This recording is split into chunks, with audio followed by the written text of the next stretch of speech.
दोस्तों, आपकी कामयाबी आपके घर में सुख शांति लाती है।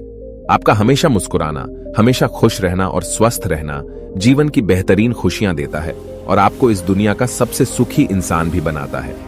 आज की जो कहानी मैं आपको सुनाने जा रहा हूं, इस कहानी में सारी दुनिया का ज्ञान समाहित है और सभी मुसीबतों का समाधान भी है। इसलिए इस कहानी को आप अंत तक जरूर देखिएगा। बहुत समय पहले की बात है। एक छोटा सा नगर था। उस नगर में एक बहुत ही धनी सेठ रहा करता था। उस धनवान सेठ के पास कहने को सब कुछ था, किसी चीज की कोई कमी नहीं थी। उस धनवान सेठ ने अपने जीवन में बहुत बड़े बड़े मुकाम हासिल किए थे। उसने अपने जीवन में कई सफलताएं प्राप्त की थी। वह जिस नगर में भी व्यापार करने जाता, वहां पर भी उसे सफलता मिलना निश्चित था। वह अपने जीवन में कभी भी हारा नहीं था। उसका व्यापार भी खूब जोरों शोरों से चल रहा था। उसके पिताजी ने उसे ऐसी 4 बातें बता रखी थीं, जिसका वह नियमित पालन किया करता था और उन्हीं बातों का अनुसरण किया करता था। और उन्हीं बातों की वजह से उसका जीवन बड़ा ही सुखमय था। वह जीवन के हर क्षेत्र में सफल था। ऐसे ही काफी समय बीत गया और अब वो धनवान सेठ काफी बूढ़ा हो चुका था। अब उसे लगने लगा था कि मेरी मृत्यु बहुत नजदीक है, मेरी मृत्यु कभी भी हो सकती है। और वह जानता था कि उसका बेटा बहुत भोला है, बहुत नादान है, उसे अभी दुनियादारी की समझ नहीं है। इसलिए उसने अपने बेटे को अपने पास बुलाया और अपने बेटे से कहा, बेटा, मैंने अपने पिताजी से 4 बातें सीखी थीं और उन्हीं बातों को मैंने अपने जीवन में उतारा। उन्हीं के अनुसरण की वजह से आज मैं अपने जीवन में इतना सफल हूं, अपना जीवन सुखमय पूर्वक बिता रहा हूं। उन्हीं बातों की वजह से आज मैं इतना सुखी हूं, संतुष्ट हूं और इतना धनवान हूं। ना ही कभी मुझे कोई बीमारी हुई और ना ही मुझे कभी कोई धन की कमी हुई। और तुम देख ही पा रहे हो कि मैं इस नगर का सर्वश्रेष्ठ धनवान हूं। लेकिन आज मेरे पास जो कुछ भी है, मैं उससे संतुष्ट हूं, मैं खुश हूं। लेकिन मैं चाहता हूं कि तुम मुझसे भी आगे बढ़ो। तुम और नाम कमाओ, तुम और धन कमाओ, लोग तुम्हारे बारे में जाने, तुम्हें पहचाने, क्योंकि हमारा समय कुछ और था और तुम्हारा आने वाला समय कुछ और ही है।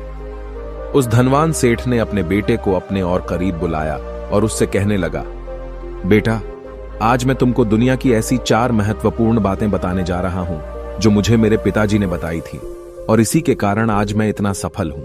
यदि तुमने इन सभी बातों को अपने जीवन में उतार लिया, इनका नियमित तौर पर पालन किया, इनका अनुसरण किया, तो तुम भी अपने जीवन में बहुत धनवान बन जाओगे, अपने जीवन को बहुत सुखमय तौर पर बिताओगे।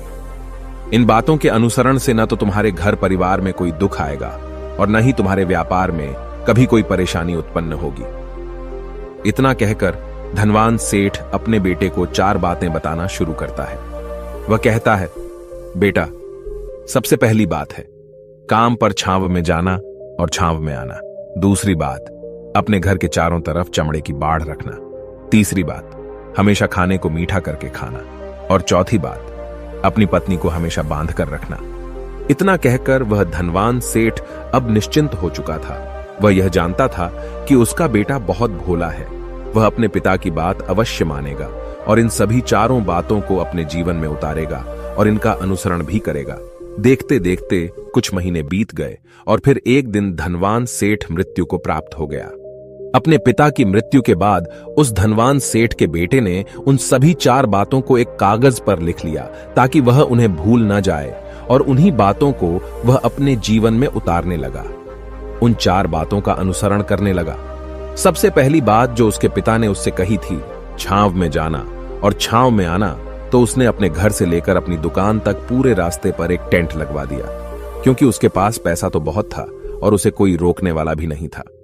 जब भी कोई उससे पूछता कि आखिर तुमने ऐसा क्यों किया, तो वह उसके जवाब में बस इतना ही कहता कि मेरे पिताजी ने मुझसे ऐसा ही करने को कहा है। इसके बाद उसने अपने पिता की अगली बात का अनुसरण किया। उसने अपने घर के दोनों तरफ चमड़े की एक दीवार खड़ी करवा दी। इसे देखकर आसपास के लोग बहुत क्रोधित हो गए। वे लोग उससे झगड़ा करने पर भी उतर आए।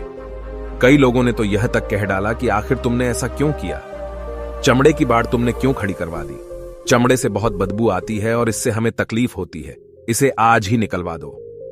लेकिन कोई उसका कुछ भी ना बिगाड़ सका, क्योंकि उसके पास बहुत पैसा था। इसलिए कोई भी व्यक्ति उसका ज्यादा समय तक विरोध न कर सका और उसने भी मन बना लिया था कि वह अपने पिता की सभी बातों को पूरे दिल से मानेगा। उसके पिता ने उसे तीसरी बात कही थी, खाने को मीठा करके खाना। जिस कारण वह अपनी पत्नी से हर रोज खाने में कुछ मीठा ही बनवाता था। कभी सेवियां, कभी खीर, कभी हलवा तो कभी मिठाइयां। हमेशा यही सब खाता रहता। और उसके पिता ने उसे चौथी बात कही थी, अपनी पत्नी को हमेशा बांध कर रखना, जिस कारण वह हर रोज अपनी पत्नी को रस्सी से बांध कर रखता था।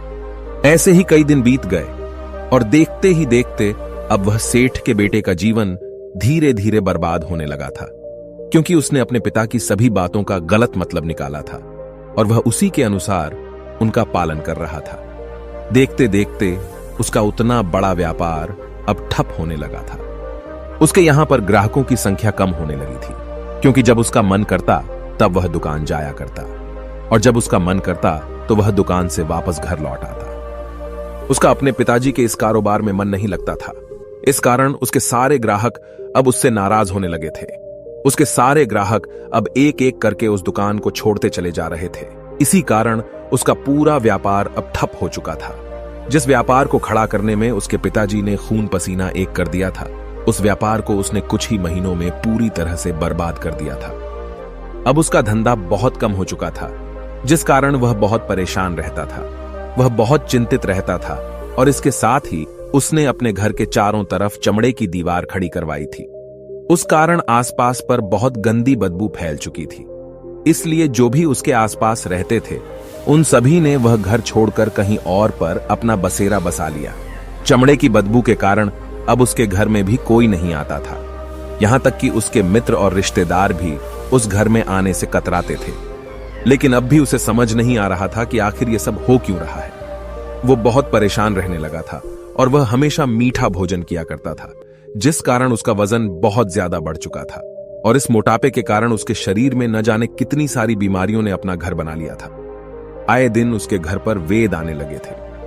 इन्हीं कारणों से अब उसका पैसा भी इन चीजों में बर्बाद होने लगा था और अपने पिता की चौथी बात उसने मानी थी। वह थी अपनी पत्नी को बांध कर रखता, जिसकी वजह से उसकी पत्नी उससे नाराज हो गई और वह घर छोड़कर अपने मायके लौट गई। उसने अपनी पत्नी को मनाने की कोशिश की, तरह तरह के उपाय किए, लेकिन उसकी पत्नी नहीं मानी।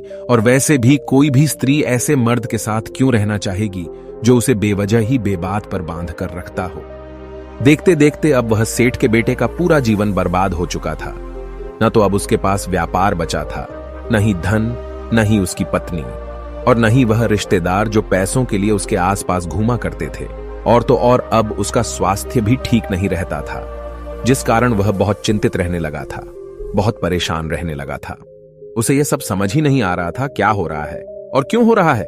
इन सभी बातों को लेकर तो बहुत परेशान रहता और वह मन ही मन अपने पिताजी को कोसा करता, कहता, पिताजी आपने तो मेरा पूरा जीवन बर्बाद कर दिया। आपकी उन 4 बातों के कारण आज मुझसे मेरा सब कुछ छिन चुका है। न तो मेरे पास व्यापार रहा, न ही धन दौलत, न ही वह रिश्तेदार, न ही मेरी पत्नी, और यहां तक कि मेरे स्वास्थ्य ने भी मेरा साथ छोड़ दिया है। आप ही के कारण आज मेरा पूरा जीवन बर्बाद हो चुका है। यदि मैंने आपकी वह 4 बातें न मानी होती, यदि मैंने उन्हें अपने जीवन में न उतारा होता, तो आज मैं एक सुखमय जीवन जी रहा होता। आपकी इन 4 बातों पर चलकर मुझे क्या मिला? मैंने एक आज्ञाकारी बेटे की तरह आपकी सारी बातें भली भांति मानी, उन पर यकीन किया, उनका अनुसरण किया। लेकिन मैं ही मूर्ख था जो मैंने आपकी उन बातों पर आंख बंद करके यकीन कर लिया। इतना कहकर वह फूट फूट कर रोने लगा। तभी उसे एक दिन पता चला कि उसके पास के नगर में एक साधु आए हुए हैं और वह साधु सभी की समस्याओं का हल बताते हैं। चाहे कैसी भी समस्या हो, वह उसका निवारण अवश्य करते हैं। यह सुनकर उसने सोचा कि चलो एक बार मिलकर देखता हूं, हो सकता है कि मेरी भी समस्या का समाधान मुझे मिल जाए। इस आशा के साथ वह उन साधु के पास पहुंचा। वहां पहुंचकर सीधा उनके चरणों में जा गिरा और जोर जोर से रोने लगा। वह कहने लगा, हे गुरुवर, अब आप ही मुझे बचा सकते हैं। मेरे पिताजी ने तो मेरा पूरा जीवन बर्बाद करके रख दिया। आज मेरी जो भी स्थिति है वह सब मेरे पिताजी के कारण ही है। मेरे पिताजी ने मुझे जैसा कहा मैंने वैसा ही किया। हमेशा एक अच्छे बेटे की तरह उनकी सारी बातें मानी, अपने सारे फर्ज निभाए, और देखिए मेरे पिताजी ने मेरे साथ क्या किया। मरते मरते भी वह मुझे गलत बात सिखा गए और उसका खामियाजा मुझे आज भुगतना पड़ रहा है, क्योंकि मैंने उनकी सभी बातों को अपने जीवन में उतारा, उनका अनुसरण किया, और देखिए आज मेरे साथ क्या हो गया। मेरा तो पूरा जीवन ही बर्बाद हो गया। मैं अब तक यह नहीं समझ पाया कि मेरे पिताजी ने मेरे साथ ऐसा क्यों किया। क्या मैंने उनके साथ कुछ गलत किया था? इतना कहकर वह उन साधु के सामने और भी जोर जोर से रोने लगा। तभी वह साधु महाराज उस सेठ के बेटे से कहते हैं, बेटा चुप हो जाओ, पहले मुझे अपनी सारी बात तो बताओ। आखिर तुम्हारे साथ क्या हुआ है? तुम इस तरह से क्यों रो रहे हो? तुम्हारी इस परेशानी का क्या कारण है? उन साधु के इतना कहने पर उस सेठ के बेटे ने पर्ची उन साधु के हाथ में रख दी, जो उसने अपने पिता की मृत्यु के बाद लिख रखी थी, जिसमें उसने अपने पिता की चारों बातें लिखी थी। उन साधु ने पर्ची ली और उसे पढ़ने लगे, और उन्होंने जैसे ही वह पढ़ा, वह जोर जोर से हंसने लगे, और वह उस सेठ के बेटे से कहते हैं, तुम कितने बड़े मूर्ख हो। तुम्हारे पिता ने तो तुम्हें दुनिया का सारा ज्ञान दे दिया, लेकिन तुम उसे समझ नहीं पाए। तुम उसका सही तरह से पालन नहीं कर पाए और कहते हो कि तुम्हारे पिता ने तुम्हें गलत राह दिखाई है, तुमने गलत संदेश दिया है। तुम्हारे पिताजी तो तुम्हारी परीक्षा ले रहे थे कि तुम उनकी बातों को समझ पाते हो या नहीं, तुम उनकी बातों का सही मतलब निकाल पाते हो या नहीं। यदि वह चाहते तो इसका मतलब तुम्हें अच्छी तरह से बता सकते थे, लेकिन वह चाहते थे कि तुम इन बातों का मतलब खुद से जानो, खुद से समझो कि इन बातों का क्या अर्थ है। लेकिन अब तो ऐसा प्रतीत होता है कि मानो तुम्हारी बुद्धि बिल्कुल भ्रष्ट हो चुकी है। तुमसे बड़ा मूर्ख मैंने आज तक नहीं देखा। जिसके पास दुनिया का इतना बड़ा ज्ञान हो, वह भला इतनी बड़ी मूर्खता कैसे कर सकता है? तुम्हारे पास कोई ज्ञान नहीं है, तुमने कोई भी ज्ञान अर्जित ही नहीं किया। अगर तुम इन बातों का सही मतलब समझ चुके होते तो तुम भी अपने जीवन में अपने पिता की तरह ही सफल होते, खुश होते, और तुम्हारा जीवन सुखमय तरह से बीत रहा होता। लेकिन तुम इतने बड़े मूर्ख हो कि तुमने अपने पिता की बातों का गलत मतलब निकाल लिया। उन बातों के मतलब के बारे में तुमने सोचा तक नहीं। उन्होंने जैसा कहा तुमने वैसा करना शुरू कर दिया। यदि तुम्हें उन बातों का अर्थ नहीं पता चल रहा था तो तुम किसी ज्ञानी से मिल सकते थे, तुम उससे उस बात का मतलब निकाल लेते। लेकिन जैसा तुमने अपने पिता की इन बातों को समझा है, इसका मतलब वैसा नहीं है। इस पर वह धनवान सेठ का बेटा कहता है, हे गुरुवर, आप क्या कहना चाहते हैं? क्या मैं अपने पिता की बातों को सही नहीं समझ रहा? और वैसे भी इसमें समझने लायक है क्या? उन्होंने तो सब कुछ साफ साफ ही बताया था और मैंने उन्हें अपने जीवन में उसी तरह से उतार लिया। तो फिर मैंने गलत क्या किया है? इस पर गुरुवर एक बार फिर मुस्कुराने लगे और उस सेठ के बेटे से कहते हैं, बेटा, ये जो बातें लिखी गई हैं, इन बातों के पीछे एक गहरा अर्थ है जिसे तुम समझ नहीं पाए। इसी कारणवश तुमने यह मूर्खता कर दी और इसी कारणवश तुमने अपना पूरा जीवन बर्बाद कर लिया। लेकिन अब भी कुछ नहीं बिगड़ा, अब भी तुम्हारे पास बहुत समय है। यदि तुम चाहो तो अब से मेहनत करके भी तुम अपने जीवन में एक बार फिर से वह खुशहाली व समृद्धि सब कुछ हासिल कर सकते हो। इस पर वह सेठ का बेटा कहता है, ठीक है, कृपया करके मुझे उन चारों बातों का मतलब समझाइए। आखिर उन चार बातों का क्या अर्थ है? इस पर साधु सेठ के बेटे को कहते हैं, तुम्हारे पिताजी ने तुमसे कहा था काम पर छांव में जाना और छांव में आना। इसका मतलब यह है सूर्य निकलने से पहले ही तुम दुकान पर पहुंच जाना और सूर्यास्त होने के बाद ही तुम वापस घर आना, जिससे तुम्हें दुकान पर अधिक से अधिक समय मिल पाएगा। तुम उस काम को अच्छी तरह समझ पाओगे, उस काम को अच्छी तरह से कर पाओगे, उस काम को बढ़ाने में तुम अपना दिमाग लगा पाओगे और तुम अपने काम में तरक्की कर पाओगे। लेकिन तुमने तो इसका गलत ही मतलब निकाल लिया। तुमने तो अपने घर से लेकर दुकान तक एक ऐसा टेंट लगवा दिया जिससे तुम छांव में आ सको और छांव में जा सको। अब तुम ही बताओ, क्या तुमने अपने पिताजी की इन बातों का सही मतलब समझा था? यह सुनकर वह सेठ का बेटा जोर जोर से रोने लगा और कहने लगा, हे गुरुवर, मेरी ही गलती थी। मैंने अपने पिता की इन बातों का गलत मतलब निकाला और इसी कारणवश आज मैं पूरी तरह से बर्बाद हो चुका हूं। मैं ही सबसे बड़ा मूर्ख था। मेरे पिताजी ने तो मुझे इतना महत्वपूर्ण ज्ञान दिया था, लेकिन मैं उस हीरे को पत्थर समझ बैठा। आगे वह सेठ का बेटा उन गुरुवर से कहता है कि गुरुवर, दूसरी बात क्या है, उसका अर्थ क्या है? आगे गुरुवर दूसरी बात का अर्थ समझाते हुए कहते हैं, चमड़े की बाड़ करवाना। इसका अर्थ यह है कि तुम अपने घर में कुत्ता या बिल्ली पालना।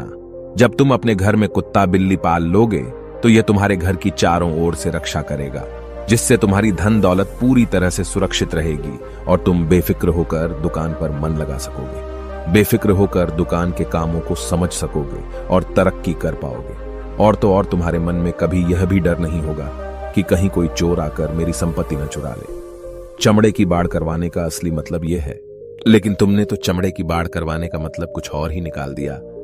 तुमने तो अपने घर की 2 दीवारों को ही चमड़े से पूरी तरह से भरवा दिया, जिस कारण आसपास गंदी बदबू फैल गई। तुम्हारे आसपास के पड़ोसी भी अपना घर छोड़कर कहीं और चले गए। यहां तक कि तुम्हारे मित्र, तुम्हारे सगे संबंधी भी उस बदबू के कारण तुम्हारे घर पर आने से कतराने लगे। और अब हालत यह हो चुकी है कि ना तो तुम्हारे घर पर कोई आता है और न ही कोई जाता है। और इसी कारणवश लोग तुम्हें नापसंद करने लगे। और तुम्हारी बर्बादी का यह भी कारण है। आगे सेठ का बेटा कहता है, हे गुरुवर, यह सब तो ठीक है, लेकिन यह खाने को मीठा करके खाना, इसका क्या? मैंने इसका भी अर्थ गलत निकाला है क्या?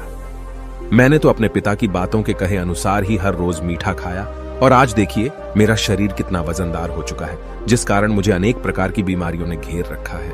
क्या मैं इस बात को भी गलत समझ रहा था? इस पर वह साधु उस सेठ के बेटे से कहते हैं, हां, तुमने इस बात का भी गलत मतलब ही निकाला है।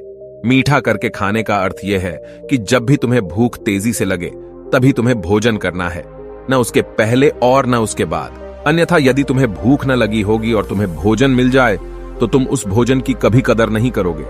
वह रोटी तुम्हें कभी मीठी नहीं लगेगी। फिर चाहे वह भोजन कितना भी स्वादिष्ट क्यों ना हो, चाहे भोजन कितना भी लाजवाब क्यों ना हो, तुम उसकी कदर कभी नहीं कर पाओगे, तुम उसका सम्मान कभी नहीं कर पाओगे। किंतु जब एक व्यक्ति को जोरों की भूख लगी होती है तो उसके सामने यदि तुम सूखी रोटी भी रख दो तो भी वह उसके लिए किसी पंचमेल से कम नहीं है। वह उसे प्रेम पूर्वक खाता है, उसका आदर करता है, उसका सम्मान करता है, और वह रोटी उसे मीठी लगती है। इसीलिए तुम्हारे पिताजी ने यह कहा था कि भोजन मीठा करके खाना, जिससे तुम्हारा स्वास्थ्य भी अच्छा रहेगा। क्योंकि जब एक व्यक्ति को भूख लगी होती है और उस समय पर जब वह भोजन करता है तो वह उसके लिए एक अमृत समान होता है, और वहीं पर जब किसी व्यक्ति को भूख न लगी हो और ऐसे समय पर वह भोजन करता है तो वह उसके लिए विष समान है, वह उसे बहुत नुकसान पहुंचा सकता है। लेकिन तुमने तो इसका भी गलत मतलब निकाला था। तुम हर रोज मीठा खाने लगे, जिस कारण तुम्हारा वजन बढ़ने लगा, और इसी कारणवश तुम्हारे शरीर में अनेक रोग ने अपना घर बना लिया और यह तुम्हें मृत्यु के करीब ले जा रहा था। इसलिए आज से जब भी तुम्हें जोरों की भूख लगे तभी भोजन करना तुम्हारे लिए अत्यधिक फायदेमंद होगा और तुम्हारे शरीर को हमेशा निरोगी बनाने में तुम्हारी मदद करेगा। और जब भी तब भोजन की आवश्यकता न हो, तुम्हें भूख न लगी हो, ऐसे समय पर भोजन कभी ना करना। यह तुम्हारे लिए बहुत नुकसानदायक साबित होगा। और यही तुम्हारी तीसरी गलती थी, जिस कारण तुम्हारा पूरा जीवन बर्बाद हो रहा था। आगे सेठ का बेटा कहता है, चौथी बात तो बिल्कुल साफ लिखी गई है, अपनी पत्नी को हमेशा बांध कर रखना, तो इसका अर्थ भी कुछ और है। क्या मैंने इसका भी गलत मतलब निकाला है? इस पर साधु कहते हैं, हां बेटा, अपनी पत्नी को बांध कर रखने का अर्थ यह नहीं है कि तुम रोज रस्सी से बांध कर रखो, बल्कि इसका अर्थ तो यह है कि जब भी तुम दोनों के बीच में कोई आपसी मतभेद हो जाए, कुछ नोक झोंक हो जाए, तो तुम अपनी पत्नी पर हाथ मत छोड़ना। जब तक एक स्त्री का पति उसके साथ रिश्ते में बंधा होता है तो वह अपने रिश्तों में बंध जाती है और वह अपने रिश्ते को पूर्ण तरीके से निभाने का हर मुमकिन प्रयास करती है। और ऐसे समय पर यदि तुम्हारे बीच कुछ नोक झोंक हो जाए, कुछ गलतियां हो जाए, और ऐसे समय पर तुम उस स्त्री का हाथ नहीं छोड़ते, तो वह तुम्हें छोड़कर कभी नहीं जाएगी। और अपने रिश्तों को हमेशा बांध कर रखना, उन्हें खुला मत छोड़ना, अन्यथा वह तुम्हारे हाथ से फिसल जाएंगे। और अपने घर में अवश्य ही कुत्ते या बिल्ली को जरूर पालना, ताकि तुम्हारा धन हमेशा सुरक्षित रहे। इन सभी बातों का अपने जीवन में अनुसरण करने के बाद तुम अपने जीवन में सब कुछ एक बार फिर पा सकते हो, जो तुमने आज तक खोया है, और हो सकता है कि तुम इससे भी अधिक उन्नति कर पाओ, इससे भी अधिक समृद्धि पा सके, अपने जीवन को खुशहाल और सुखमय बना सके। इतना कहकर साधु शांत हो गए और सेठ का बेटा भी अपनी सभी गलतियों को समझ चुका था। उसने उन गुरु को प्रणाम किया और वापस अपने घर लौट गया। उसने उन सभी चारों बातों को अपने जीवन में उतारा, उनका सही सही अनुसरण किया। उसके बाद से उसके जीवन में सकारात्मक प्रभाव दिखने लगे। वह एक बार फिर से अपने व्यापार को खड़ा करने में सफल रहा। वह एक बार फिर से अपनी पत्नी को घर लाने में सफल रहा, और देखते ही देखते उसका जीवन सुखमय और आनंदमय हो गया था। मुझे उम्मीद है कि आपको यह कहानी पसंद आई होगी और आपने इससे कुछ सीखा होगा। कहानी के बारे में अपने विचार आप हमें नीचे कमेंट बॉक्स में कमेंट करके बता सकते हैं। जाने से पहले वीडियो को लाइक करें और चैनल को सब्सक्राइब जरूर करें। नमो बुद्धाय।